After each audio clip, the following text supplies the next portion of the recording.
Hey everyone, welcome back to my channel. My name is Leanne and I'm the face behind Small Gestures Vintage and Crafts. So in this week's video, I am back to some fall fun and creating for this beautiful fall season. If you follow me on Facebook, you may have noticed that a project that I did a month or so ago, the sunflower pumpkin blocks, has kind of skyrocketed. So I wanted to give a little different twist, a different take on that, and still incorporate that beautiful sunflower mold by IOD, but just make it a little different. So if you're ready to see what I came up with, stick around and let's do it. For my first project, I am going to use some of these muslin bags that I got off Amazon a long time ago, and they weren't the size that I was anticipating, and they seem, well, they don't seem, they are really pretty thin, but I thought they would be really cute for this first project, and so I took two of them and I actually just doubled them up. You can see they had a little string there for a pull, and I just took that out. I don't need that string, and then I just doubled them up, and I cut a piece of cardboard because we're going to stamp the fabric and I don't want it bleeding through. This is the Autumn Blessing stamp. It's the new holiday, it's in the new 2025 holiday release. And the first time you use a stamp, you want to season it. And basically it's just taking a 220 grit sandpaper and rub it lightly over the stamp surface, and then you're going to rotate it 90 degrees and do the same thing in the other direction. I have already done that with the stamp, and you only have to do it the first time you use it. It just helps the stamps absorb the ink a little better. So I'm just trying to decide which stamps I want to use on these little bags. And I have this little block that I like to use. I got a set of these blocks off of Amazon. And it's nice because it just gives you a little something extra to hang on to when you have just a small stamp like this. And I'm just inking it up and stamping the fabric. There we go. And pulling the cardstock out. And then now I'm going to play around with some of the masks. So I'm going to stamp a pumpkin image and then apply a mask over it, and then go in with a second stamp so it looks like one pumpkin is sitting behind the other one.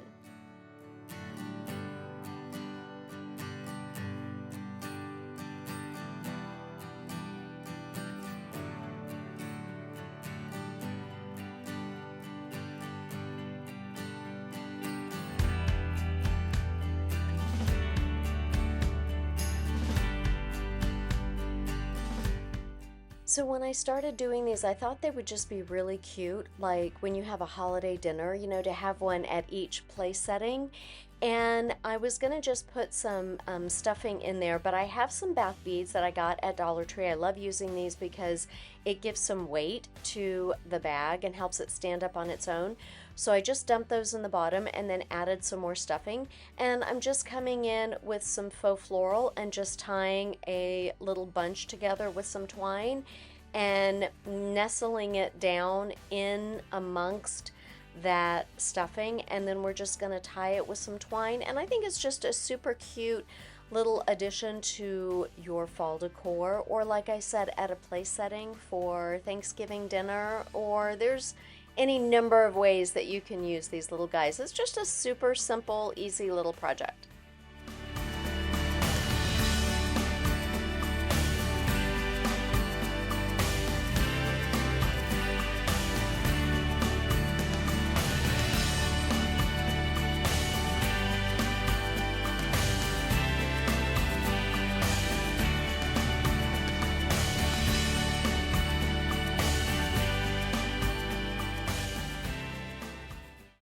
For my second project this week, I picked up these pumpkins from Hobby Lobby last year when they were like 95% off.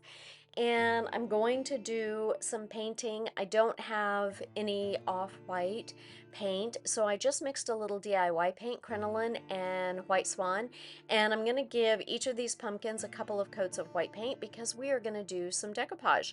So I have this napkin here that I also got from Hobby Lobby, and it is a 3-ply napkin. So when you decoupage with napkins, you want to make sure that you separate all of the plies and you just use the single thin printed side. And you do need to be a little more careful when you're working with a napkin because it is so much thinner and can tear very easily. But I am just coming in with some liquid patina by DIY in the crystal clear chandelier that they call it. And I'm just taking this section of napkin and just applying it to the pumpkin. And I started smoothing it with my fingers, but again, because the napkin is thin, I didn't want to tear it. So I just worked it in the grooves a little bit and then just ended up using a stubby little stiff bristled brush to get all the way down in each of those little crevices.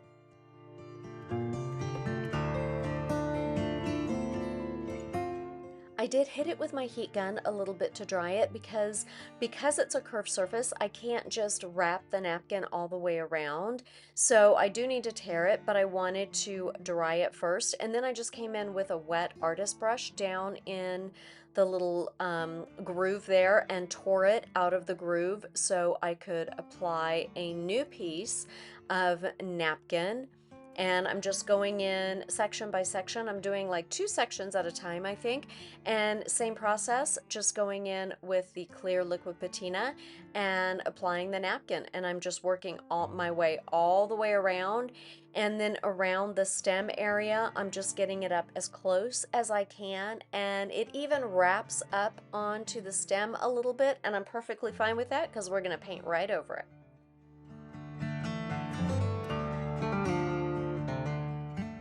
So the decoupage has dried and I'm just taking my finger sander and just rubbing it along the very bottom just to get rid of that excess paper that wasn't glued down.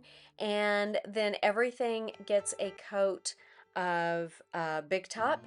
The napkin gets a coat of Big Top, and then I'm coming in with just a little detail brush, and this is Aviary by DIY, and I'm just painting around the stem. And the base of the stem and the whole stem is going to get painted in this green color. And then once it dries, it got protected with a coat of Big Top. And then I just came in with a little bit of dark wax to highlight some of the grooves of this pumpkin stem.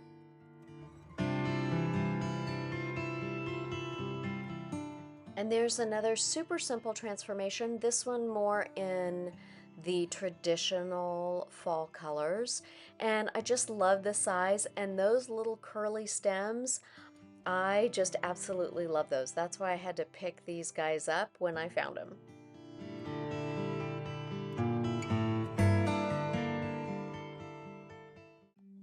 For my third and final project this week, I am revisiting the IOD Sunflower mold that I used last month, but we're going to simplify it a little bit. So I have some shelf sitters that I got from Hobby Lobby, again at like 95% off.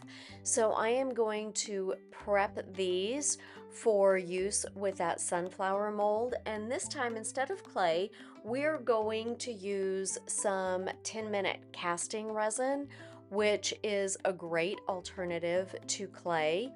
And I also have this 4x4 post, and I have just cut it into 2 6-inch sections, and then I'm using DIY Dark and Decrepit to apply a stain.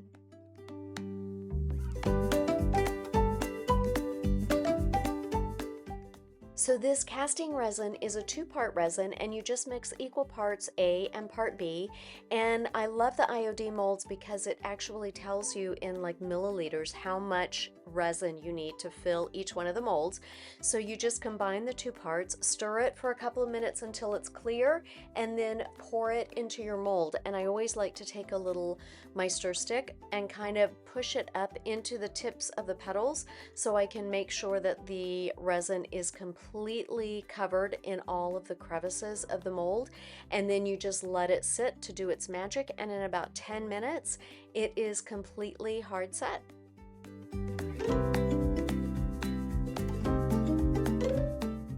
All of of my IOD and DIY paint products I buy from Heather at Create Your Own Cozy, and I will put an affiliate link in the description box to take you to her website. If you do not already have a stockist lined up for your products, then go check out her website. She has a great selection of items available that she will be happy to ship out to you.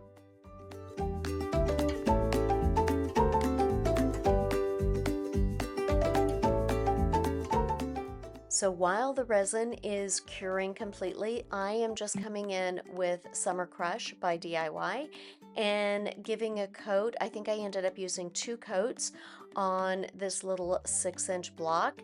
And then we're also going to do a little treatment on this shelf sitter. So this is Patina paint by Dixie Belle, and I think this is in the color copper, and it actually has little metal bits inside the paint. So you stir it together really well. And then I painted it on, and of course it's a slick surface, so I just came in and dabbed the paint on with a stiff bristle brush. I wanted the lumpy texture from the paint, and while it is still wet, you spritz on this spray, and I think this is in green. My sprayer is not working, so I'm just kind of splattering it on with a couple of brushes, and the spray, the texture spray, will activate with the little metal bits inside the paint and give you like a coppery look, because that's the color I'm using on this one. Now, I had painted the side of this shelf sitter in Apothecary, and I didn't like it. I wanted something a little more intense, so I'm coming back in with Farm Fresh. And now I am demolding the sunflowers, and they are absolutely perfect.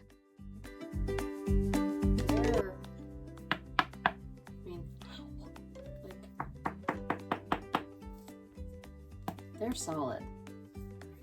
They're not gonna bend, they're not gonna break, which means I can put it on something and have it stick out of the side, and I don't have to worry that the clay is going to pop off.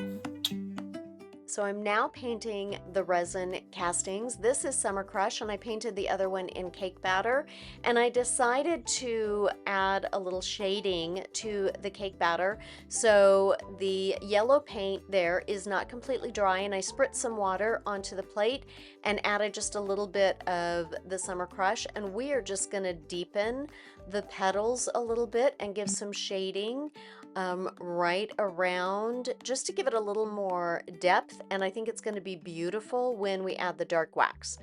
So the paint's fully dry on the post. I'm just sanding it to smooth it out a little bit and to stress it back ever so slightly, just to show the dark stain underneath, and then wiping it down and getting rid of all of that chalk dust with a damp rag. And then we are moving on to the next step. So this is my top coat of choice by DIY, and this is Big Top, a clear satin finish top coat.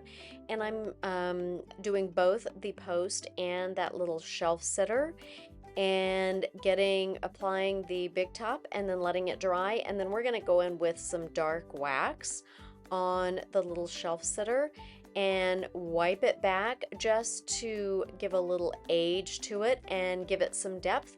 And on the post, I'm going to wrap it with a ribbon, but I don't want the wax to stain the ribbon at all. So I happen to have some blue tape, painter's tape, in the same width. I just wrapped it around the block, and I'm doing the same thing, just coming in with a dark wax on the post. So I'm just doing the bottom part, wiping it off, and then turning it around and doing the same to the top.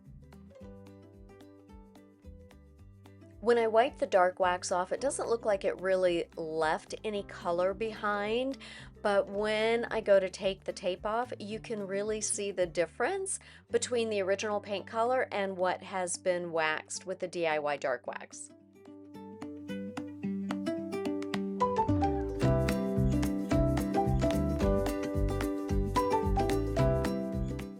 Both of the sunflowers have been topped with the DIY Big Top as well, and now I am just coming in also with the dark wax. I like to put the Big Top over it because it just makes it easier to wipe back that dark wax. and I'm just making sure I get it in all of the crevices, and then I just do the same thing with the yellow sunflower as well. And then I hit the back. You can see I just painted the edges because I didn't want it to, I wanted it to all be the same color, and then I also put the wax on the back as well, so everything looks very cohesive.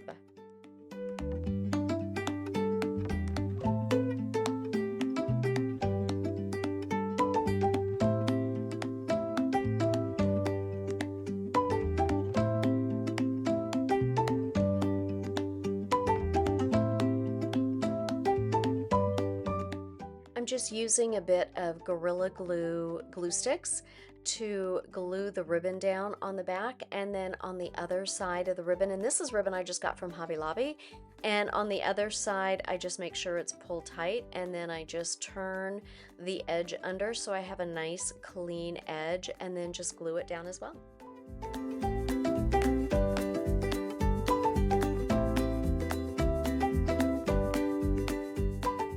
So I'm just gluing a bit of Spanish moss onto the top, and I wanted to do a little bow, a finger bow. So this is a 3-loop finger bow that I'm doing. I just wrap it around a finger and then wrap it around my thumb 3 times, and then I take the tail of the ribbon and bring it up to the top in between my thumb and forefinger, and then wrap it around and then bring it back up and go through that little loop that I just created.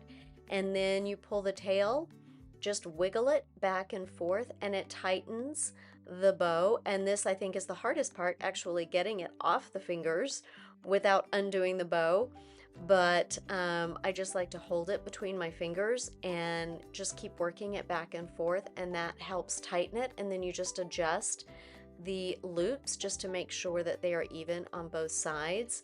And I have a little bit of ribbon left on the one side for the little tail, and then I just carefully pull out the little loops. And you can do this and just wrap it once around your fingers for a single bow, or twice for a double loop.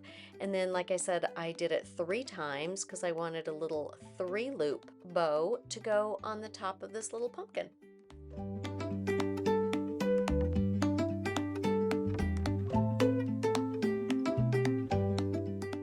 I added a little bit of antique gold rub and buff to the orange pumpkin just so some of the details of that casting would pop a little bit, and also because it was all one color I wanted it to stand out a little bit more.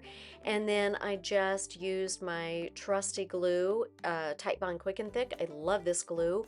That's what I used on the pumpkin blocks, and then also on this one right here. And I love the yellow sunflower with the coppery metal piece, and then that Farm Fresh. I love how it turned out. I just love all the colors. So this video was short and sweet. I hope you liked the projects. Let me know which sunflower do you like the best. I will have these pieces on my website, sgvintagecrafts.com, if you are interested in purchasing anything. And I will also be adding some of these resin castings if you would like to make your own sunflower block. Thanks for hanging out with me for this week's video, and until next time, take care.